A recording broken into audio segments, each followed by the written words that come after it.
امریکی صدر ٹرمپ کی اپنے قومی سلامتی ٹیم سے ملاقات، ایران کی نئی امن تجویز پر غور کیا گیا۔ ترجمان وائٹ ہاؤس کیرولین لیوٹ کی پریس بریفنگ، کہا کہ ایرانی تجویز میں آبنہ ہرمز دوبارہ کھولنے کی پیشکش کی گئی ہے، لیکن صدر ٹرمپ کی ریڈ لائنز بالکل واضح ہیں۔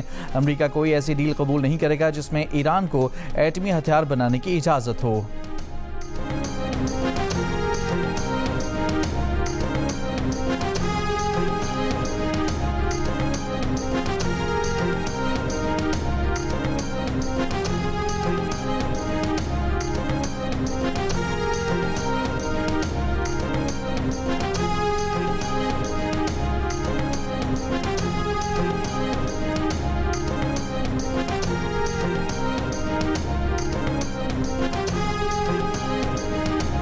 امریکہ کو ایرانی تجاویز پاکستانی ذرائع سے ملی۔ ان تجاویز میں پہلے جنگ بندی اور پھر مستقل جنگ بندی کی ضمانت شامل ہے۔ امریکی صدر ڈونلڈ ٹرمپ نے مذاکرات کی درخواست کی ہے کیونکہ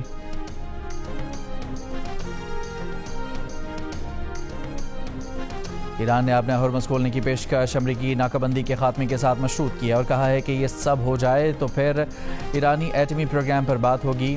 تاہم امریکہ کو پرامن مقاصد کے لیے یورینیم افزودگی کا ایرانی حق تسلیم کرنا ہوگا۔ ٹرمپ نے کہا کہ ایران ایٹمی ہتھیار نہ چھوڑے تو مل بیٹھنے کا فائدہ نہیں۔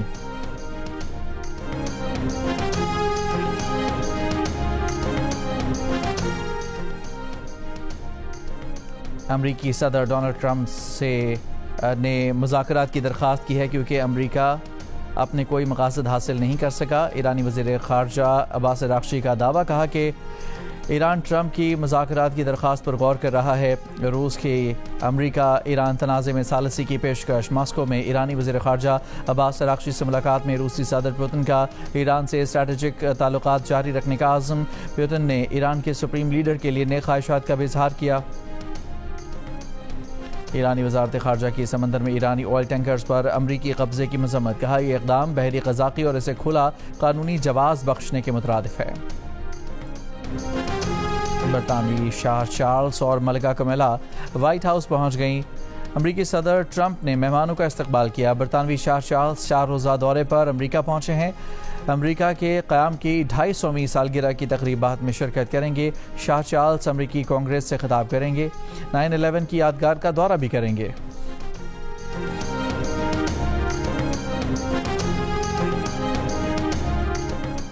اسٹیٹ بینک نے شرح سود میں 1% اضافہ کر دیا۔ شرح سود 10.5% سے بڑھ کر 11.5% ہو گئی۔ اجلاس میں مہنگائی، تیل کی قیمتوں اور IMF تقاضوں کے تناظر میں مانیٹری پالیسی کا جائزہ لیا گیا۔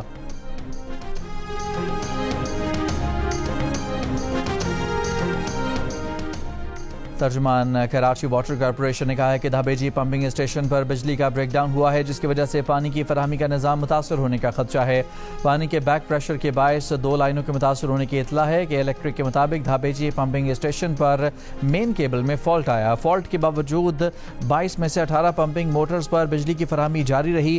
دھابیجی پمپنگ اسٹیشن پر متبادل ذرائع سے باقی 4 پمپنگ موٹرز پر بھی بجلی کی فراہمی جاری ہے۔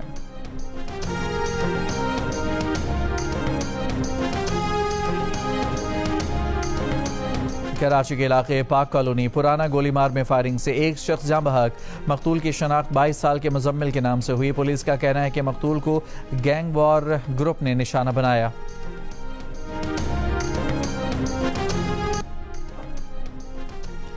کیا چیئرمین اور وائس چیئرمین کو یونین کونسل کے عوام براہ راست منتخب کریں گے؟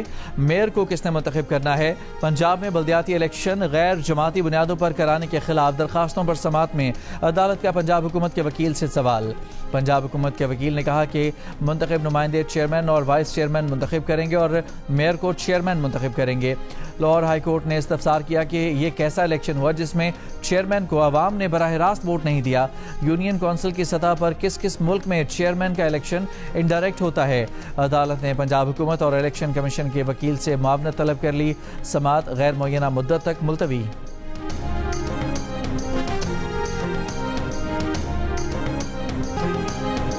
وائٹ ہاؤس کے نامہ نگاروں کے ڈنر میں فائرنگ کرنے والے شخص کو امریکی عدالت میں پیش کر دیا گیا۔ ملزم پر امریکی صدر کو قتل کرنے کی کوشش کا الزام عائد۔ جج نے ملزم کو عارضی طور پر حراست میں لینے کا حکم دے دیا۔ حراست سے متعلق کیس کی مزید سماعت جمعرات کو ہوگی۔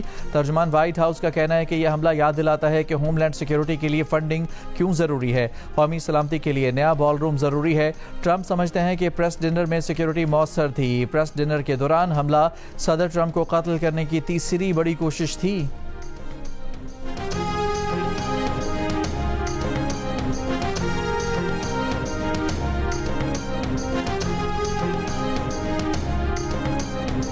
برطانوی وزیر اعظم سر کیئر سٹارمر کے خلاف مینڈلسن تنازع کے حوالے سے پارلیمانی تحقیقات کی جائے یا نہیں، فیصلہ آج اراکین پارلیمنٹ کی ووٹنگ سے ہوگا۔ وزیر اعظم پر اراکین پارلیمنٹ کو لارڈ مینڈلسن کی بطور سفیر تعیناتی کے حوالے سے گمراہ کرنے کا الزام ہے۔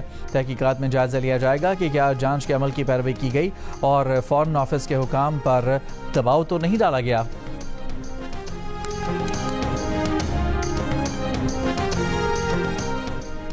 فلسطینی صدر محمود عباس کے حامیوں نے مقبوضہ مغربی کنارے اور غزہ کے کچھ علاقوں میں ہونے والے بلدیاتی انتخابات میں فتح حاصل کر لی۔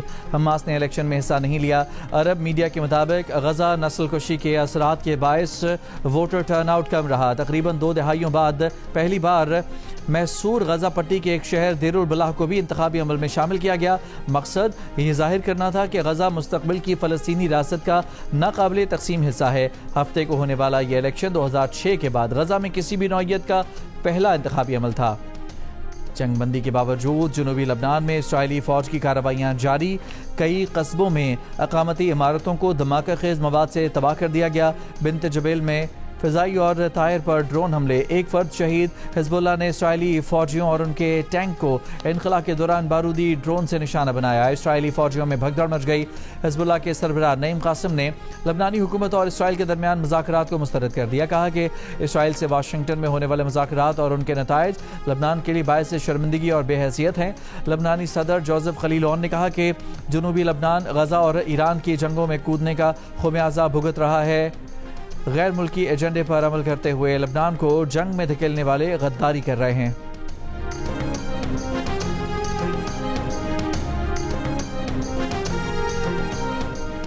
ایران سے 260 عازمین حج مدینہ منورہ پہنچ گئے۔ ایرانی سفیر علی رضا عنایتی کے مطابق اس سال تقریباً 30,000 ایرانی عازمین حج سعودی عرب آئیں گے۔ ایرانی عازمین کا دوسرا قافلہ آج مدینہ منورہ پہنچے گا۔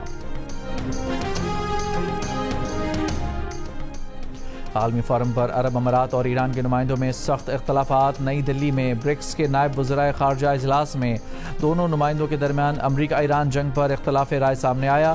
سفارتی ذرائع کے مطابق بھارت کی جانب سے اسرائیل اور فلسطین کے معاہدے پر معاملے پر زبان کو نرم کرنے کی ایک غیر متوقع کوشش کی گئی۔ اجلاس میں شریک سفارتکاروں نے مشترکہ اعلامیہ میں استعمال کی گئی زبان کی مخالفت کی۔ امریکہ ایران مذاکرات میں غیر یقینی کی صورتحال کے باعث خام تیل کی قیمتوں میں پھر اضافہ۔ برنٹ خام تیل 108 اور WTI $96 فی بیرل ہو گیا۔ دبئی میں سائیکل اور ای اسکوٹر کے لیے نیا مانیٹرنگ یونٹ قائم۔ دبئی میں سائیکل اور ای اسکوٹر کے استعمال میں اضافہ ہوا ہے۔ سائیکل سواروں کے لیے ہیلمٹ اور دور سے چمکنے والی جیکٹ لازمی قرار۔ ای اسکوٹر پر ایک سے زیادہ سواری پر پابندی ہوگی۔ ای اسکوٹر استعمال کرنے کے لیے کم از کم عمر 16 سال ہونی چاہیے۔ ای اسکوٹر کی رفتار 20 کلومیٹر فی گھنٹہ مقرر۔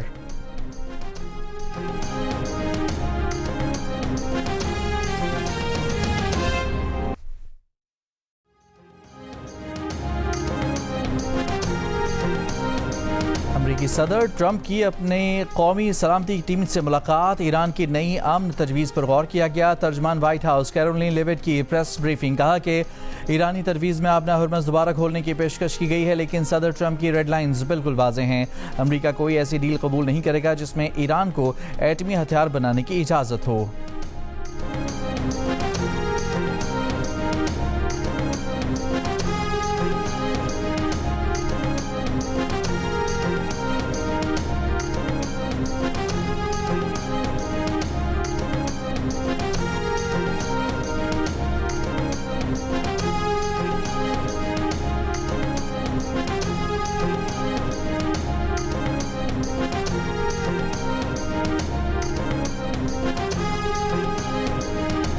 امریکہ کو ایرانی تجاویز پاکستانی ذرائع سے ملی. ان تجاویز میں پہلے جنگ بندی اور پھر مستقل جنگ بندی کی ضمانت شامل ہے. امریکی صدر ڈونلڈ ٹرمپ نے مذاکرات کی درخواست کی ہے کیونکہ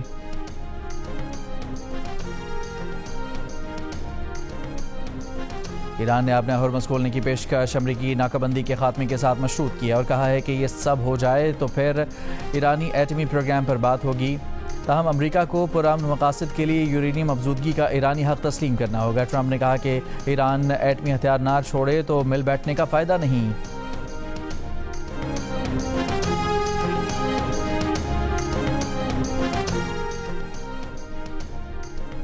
امریکی صدر ڈونلڈ ٹرمپ نے مذاکرات کی درخواست کی ہے کیونکہ امریکہ اپنے کوئی مقاصد حاصل نہیں کر سکا. ایرانی وزیر خارجہ عباس اراغچی کا دعویٰ کہا کہ ایران ٹرمپ کی مذاکرات کی درخواست پر غور کر رہا ہے. روس کی امریکہ ایران تنازع میں ثالثی کی پیشکش. ماسکو میں ایرانی وزیر خارجہ عباس اراغچی سے ملاقات میں روسی صدر پوتن کا ایران سے اسٹریٹجک تعلقات جاری رکھنے کا عزم. پوتن نے ایران کے سپریم لیڈر کے لیے نئے خواہشات کا بھی اظہار کیا. ایرانی وزارت خارجہ کی سمندر میں ایرانی آئل ٹینکرز پر امریکی قبضے کی مذمت. کہا یہ اقدام بحری قزاقی اور اسے کھلا قانونی جواز بخشنے کے مترادف ہے. برطانوی شاہ چارلس اور ملکہ کمیلا وائٹ ہاؤس پہنچ گئیں. امریکی صدر ٹرمپ نے مہمانوں کا استقبال کیا. برطانوی شاہ چارلس 4 روزہ دورے پر امریکہ پہنچے ہیں. امریکہ کے قیام کی 250ویں سالگرہ کی تقریبات میں شرکت کریں گے. شاہ چارلس امریکی کانگریس سے خطاب کریں گے. 9/11 کی یادگار کا دورہ بھی کریں گے.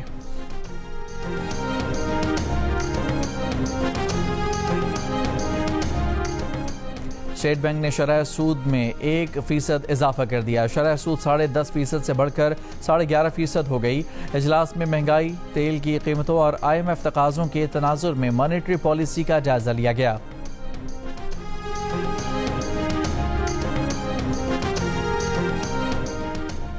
ترجمان کراچی واٹر کارپوریشن نے کہا ہے کہ دھابیجی پمپنگ اسٹیشن پر بجلی کا بریک ڈاؤن ہوا ہے جس کی وجہ سے پانی کی فراہمی کا نظام متاثر ہونے کا خدشہ ہے.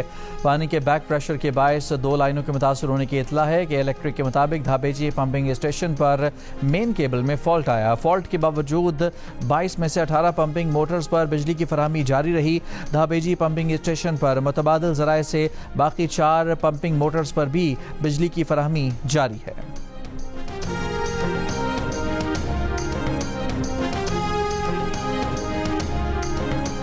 کراچی کے علاقے پاک کالونی پرانا گولی مار میں فائرنگ سے ایک شخص جاں بحق. مقتول کی شناخت 22 سال کے مزمل کے نام سے ہوئی. پولیس کا کہنا ہے کہ مقتول کو گینگ وار گروپ نے نشانہ بنایا.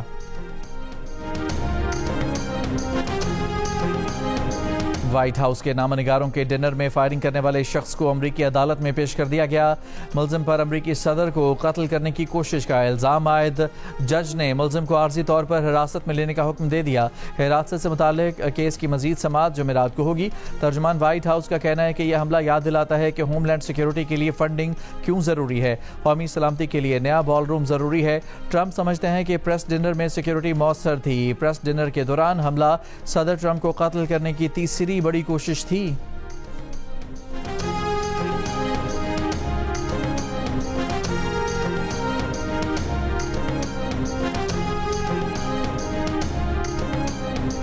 برطانوی وزیر اعظم سر کیئر سٹارمر کے خلاف مینڈلسن تنازع کے حوالے سے پارلیمانی تحقیقات کی جائے یا نہیں، فیصلہ آج اراکین پارلیمنٹ کی ووٹنگ سے ہوگا. وزیر اعظم پر اراکین پارلیمنٹ کو لارڈ مینڈلسن کی بطور سفیر تعیناتی کے حوالے سے گمراہ کرنے کا الزام ہے. تحقیقات میں جائزہ لیا جائے گا کہ کیا جانچ کے عمل کی پیروی کی گئی اور فارن آفس کے حکام پر دباؤ تو نہیں ڈالا گیا.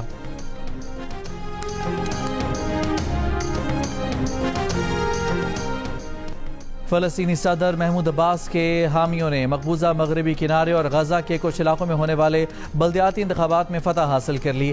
حماس نے الیکشن میں حصہ نہیں لیا. عرب میڈیا کے مطابق غزہ نسل کشی کے اثرات کے باعث ووٹر ٹرن آؤٹ کم رہا. تقریباً 2 دہائیوں بعد پہلی بار محصور غزہ پٹی کے ایک شہر دیر البلح کو بھی انتخابی عمل میں شامل کیا گیا. مقصد یہ ظاہر کرنا تھا کہ غزہ مستقبل کی فلسطینی ریاست کا ناقابل تقسیم حصہ ہے. ہفتے کو ہونے والا یہ الیکشن 2006 کے بعد غزہ میں کسی بھی نوعیت کا پہلا انتخابی عمل تھا.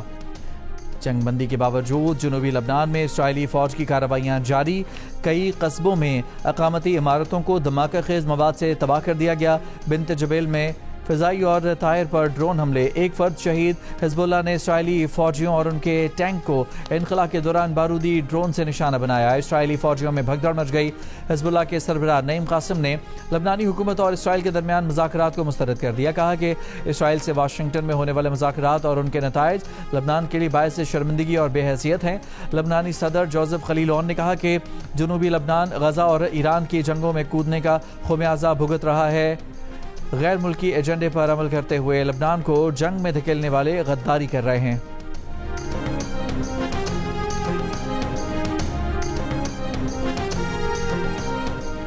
ایران سے 260 عازمین حج مدینہ منورہ پہنچ گئے۔ ایرانی سفیر علی رضا عنایتی کے مطابق اس سال تقریباً 30,000 ایرانی عازمین حج سعودی عرب آئیں گے۔ ایرانی عازمین کا دوسرا قافلہ آج مدینہ منورہ پہنچے گا۔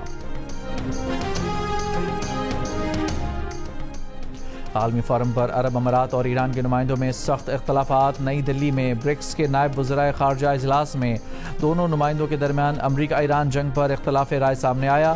سفارتی ذرائع کے مطابق بھارت کی جانب سے اسرائیل اور فلسطین کے معاہدے پر معاملے پر زبان کو نرم کرنے کی ایک غیر متوقع کوشش کی گئی۔ اجلاس میں شریک سفارتکاروں نے مشترکہ اعلامیے میں استعمال کی گئی زبان کی مخالفت کی۔ امریکہ ایران مذاکرات میں غیر یقینی کی صورتحال کے باعث خام تیل کی قیمتوں میں پھر اضافہ۔ برنٹ خام تیل 108 اور WTI $96 فی بیرل ہو گیا۔ دبئی میں سائیکل اور ای اسکوٹر کے لیے نیا مانیٹرنگ یونٹ قائم۔ دبئی میں سائیکل اور ای اسکوٹر کے استعمال میں اضافہ ہوا ہے۔ سائیکل سواروں کے لیے ہیلمٹ اور دور سے چمکنے والی جیکٹ لازمی قرار۔ ای اسکوٹر پر ایک سے زیادہ سواری پر پابندی ہوگی۔ ای اسکوٹر استعمال کرنے کے لیے کم از کم عمر 16 سال ہونی چاہیے۔ ای اسکوٹر کی رفتار 20 کلومیٹر فی گھنٹہ مقرر۔